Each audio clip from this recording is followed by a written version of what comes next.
Imagine this scenario. You're renting your car on Turo, things are going well, you're making good money, and then one day you get the notification that your car has been in an accident. In a worst-case scenario, this type of situation can leave you losing money without a car and in a situation where you are mentally and emotionally exhausted. Alternatively, though, if you play the game correctly, you can walk away from this situation with extra money in your pocket and with no additional mental or emotional strain. And so in today's video, I'm going to be breaking down not only how you can avoid this first scenario altogether, but I'm also going to be breaking down what happens if your car is in an accident on Turo, whether a minor accident or a major one. But before we dive in, I do want to let you guys know that very soon, within about a week, we're going to be releasing the second iteration of the Car Sharing Masterclass. This is a full course that teaches you every single thing that you need to know about starting and scaling a car sharing fleet with the exact same business model that I use. Over the course of the last few years, over 800 members have signed up for this course, and many of those members have turned Turo and car sharing into a 5-figure per month business. In this course, I discuss everything you need to know from how to buy cars, how to automate your systems and processes, how to communicate with guests, and what to do in case your car is in an accident. When you sign up for the Car Sharing Masterclass, not only do you get access to hours worth of course content, you'll be invited to our exclusive private Discord group, and you'll be able to join our monthly Zoom calls. If you'd like to lock in your spot to the Car Sharing Masterclass second iteration, I encourage you to sign up for the Car Sharing Masterclass today, because all current students will gain complimentary access to the new and improved version once it's released in August. So be sure to check it out. I will have a link down in the description below. Accidents on Turo are inevitable. In fact, I would argue it's not a matter of if, but it's simply a matter of when your car is in an accident if you're a car sharing host. And this type of damage can be very wide-ranging, from a minor scratch on a door to a full-fledged total loss. And over the years, I have had many damage claims, some very minor and some very severe. But regardless of what type of damage claim your car has, the exact process for filing and resolving that damage claim is pretty much the same. And when it comes to the outcome of a damage claim, there's really going to be 3 main factors that dictate how much money you make or lose during this claims process. And these factors include, number 1, how much you paid for the car, number 2, how much the damage is going to cost to fix, and number 3, how much you'll get paid out for that damage, whether Turo or a third-party company is the one who pays you out. But before we dive into these exact 3 factors and how you can navigate them to your advantage, I first want to talk about the difference between claimable damage and non-claimable damage, because this is incredibly important to keep in mind if you're going to be successful with Turo. I mentioned earlier that if you're a car sharing host, your car is absolutely going to get damaged on Turo at some point in time. The question is when it's going to happen and how severe that damage is going to be. But the reality is, whenever it comes to Turo damage, not all damage is created equal, and there is going to be damage that will probably happen to your car that isn't going to be claimable. For example, a door ding or a minor scratch. These are claims that are in most cases not even worth claiming or going after the guest for. They're extremely hard to prove, they're time-consuming, and if you're practicing the low-end economy model, it's just more effort than it's worth. This is actually one of the reasons why I'm such a proponent of the low-end to mid-tier economy model, because whenever you practice this business model, these minor scratches and dings, they just don't mean as much. If you have a scratch that's done on a 2023 model, that can be a big deal, and it can actually affect the value of that car quite a bit. But if you have a 2012 Mazda 2, a little ding or scratch isn't going to make much of a difference as far as value goes. So the impact of damage is not the same across all vehicle types, and it's going to be heavily dictated by what type of car you have, how much that car cost, and how old that car is.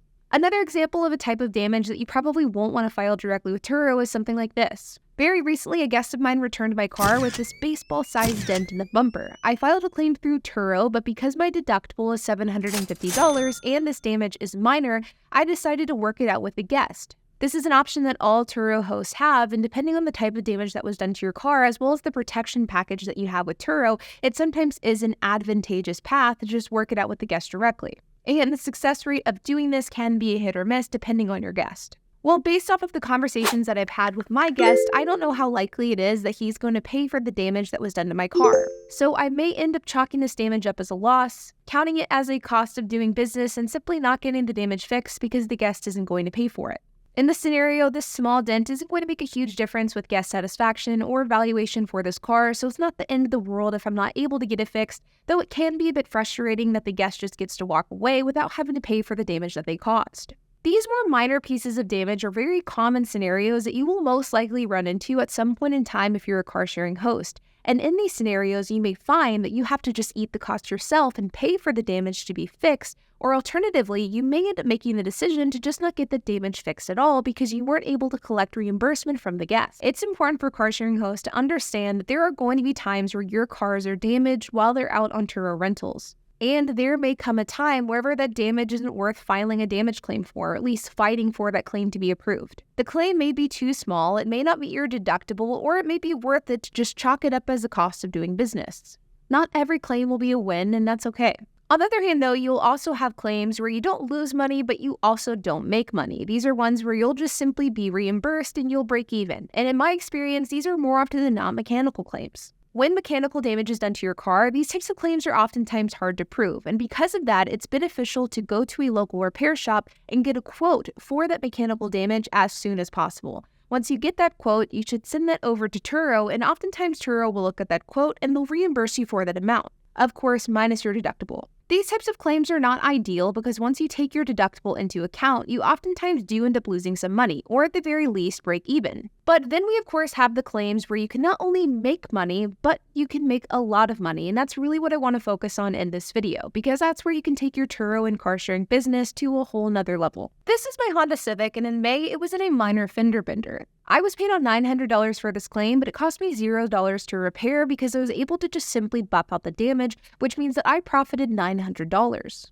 We had a Mazda 2 which was in a pretty severe accident a couple of years ago. This was cosmetic only, no mechanical damage was caused, and we were able to get the body panels from a local parts yard. This is your picture-perfect claim, and I was paid out over $5,000 for this damage, but the damage only cost about $1,000 to fix, leaving us with over $4,000 in profit. Then we have total losses, which is essentially whenever Turo or their insurance arm deems that a car can't be repaired, or at least it doesn't make financial sense to repair these cars. And believe it or not, you can also profit from these claims as well. For example, this is my 2012 Toyota Yaris. This car was recently totaled, and believe it or not, a hailstorm. The car was mechanically sound, but had quite a lot of hail damage.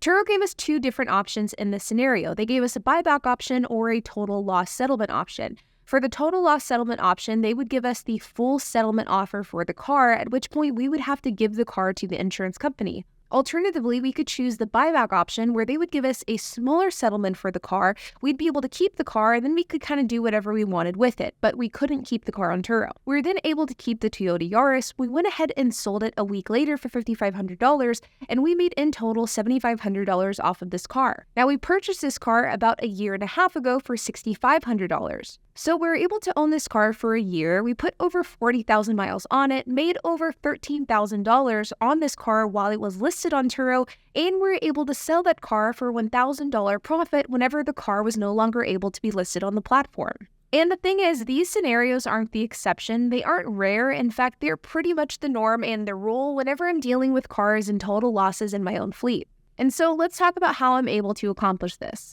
Number one is buying cars at the right price. If you've seen my channel before, then you've absolutely heard me talk about this, but buying cars at the right price is the most important thing that you can do in order to protect yourself from damage claims with your Turo fleet. I talk to so many hosts who buy newer cars. They own these cars for a year or two. During that time, they pay down the car by about $10,000, but that same car depreciates by $15,000, and then the car gets totaled, and now the owner is underwater on the car by $5,000. Obviously, the exact figures and numbers of the scenario vary quite a bit, but the story is so incredibly common. In fact, it's too common. And this type of scenario is so easily avoided by buying cars at the lowest point in their depreciation curve, or at the very least, a lower point in the curve. You see, right here is a depreciation curve graph, and it shows how cars depreciate over time. The exact depreciation for a car is going to vary depending on what type of car we're talking about. But in general, by buying a car that is a bit older and is a bit lower in the curve, like right here, you're able to protect yourself much more from depreciation than a car that you're buying brand new or a couple of years old, right here. Now, I have a ton of videos where I talk about this in a lot more detail, so I'm going to just leave it at that. But the point is, buying cars that are a bit older and have depreciated quite a bit is always the best way to go, in my opinion. And it's what can set you up for success if your car needs to be sold or if your car is totaled. Number two is getting reimbursed for your damage claim. Of course, you can't make money if you don't get reimbursed for the claim, so ensuring that you are reimbursed successfully is key. This comes down to taking good photos of every inch of your car. If you don't have sufficient evidence that damage has occurred to your vehicle, Turo will deny your claim. Take photos no more than 24 hours before your trip and 24 hours after your trip ends. This is how you protect yourself. Also, make sure that your car follows the terms of service. Clean title, 130,000 miles or less, 12 years old or newer. Your car must be eligible for the Turo platform. Make sure you verify your guest license info every single trip. If you don't do this, Turo may deny your claim. And doing these things, while incredibly easy, will ultimately ensure that your claims get approved. In fact, I would go as far as to say that I had never met a host who follows the terms of service to a T, does every single thing that they need to do as a host, and has a valid claim that has been denied. I've been a Turo host since 2017, and I have never had a valid claim denied, and I really do attribute the fact that I follow the terms of service as to why this is the case. And in some cases, you may end up needing to file a supplement. This is when Turo doesn't pay you out enough the first time for your damage claim, so you have to go to a shop to cover the difference. But then this, of course, brings us to step 3, which is actually the act of fixing your car, which ultimately leads to you profiting off of that claim. The first step is knowing what can be fixed on a budget versus what cannot. Claims that are mechanical are ones that shouldn't be fixed on a budget because there's too many safety concerns that could come along with that. But cosmetic claims are where you can really make a lot of money because there's a lot of leeway to how you can get these types of claims fixed. For example, utilizing parts or junkyards. There's plenty of cars and body panels at junkyards that are completely undamaged. Another example is eBay parts. eBay has some really great non-OEM parts. For example, fenders, front bumpers. We've had dozens of damage claims over the years where we got paid out about $1,500 for a bumper and a fender replacement, and we're able to replace that same bumper and fender with eBay parts that look incredible. And we can replace these ourselves for about $500 and profit about $1,000. The really great thing about cosmetic damage is the fact that you can fix these types of cosmetic damage without having to be cheap about the repair. Remember, a budget repair doesn't mean an inadequate repair. Going to eBay or going to junkyards is a perfectly acceptable and safe way to get replacements for parts in your vehicles that have been damaged. And by doing this, you can save a lot of money off of the repair in your vehicles, and you can make a lot of money in the process. And by learning how to install these different types of body panels yourself, that's where you can profit even more. If you truly want to unlock the potential of making money on car sharing, I encourage you to explore fixing cosmetic issues yourself, or alternatively finding shops you can go to, work out a deal with, and they can do the work for you. For example, over the last few years, we've spent a lot of time building personal relationships with local shops, and a lot of times these local shops will give us really great deals on our repairs that we need them to do.